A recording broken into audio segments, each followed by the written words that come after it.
ఇట్లాంటి support person ఇంతవరకు నియామకం జరగలేదు మన Andhra Pradesh. With regard to Andhra Pradesh మాత్రమే చెప్తున్నాను. మెడికల్ ఎగ్జామినేషన్ అయిన తర్వాత there is an other obligation upon the police that they have to send the child for recording 164 also.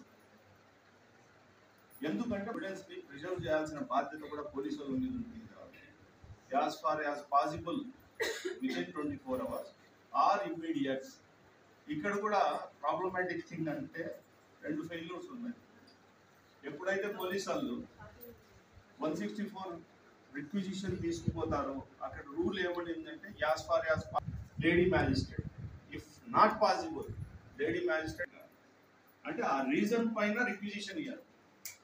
ఇంకోటి ఏమంటే పోలీసు వాళ్ళు వన్స్ మనకు పోలీస్ డిపార్ట్మెంట్ ఇక్కడ బాగా ప్రాబ్లమాటిక్ థింగ్ ఏమొస్తుంది అంటే ఏ మ్యాజిస్ట్రేట్ అయినా ఫస్ట్ తీసుకోండి, నా జ్యూరిస్డిక్షన్ కాదు. నెంబర్ 1 ఉమెన్ దగ్గర వేయండి,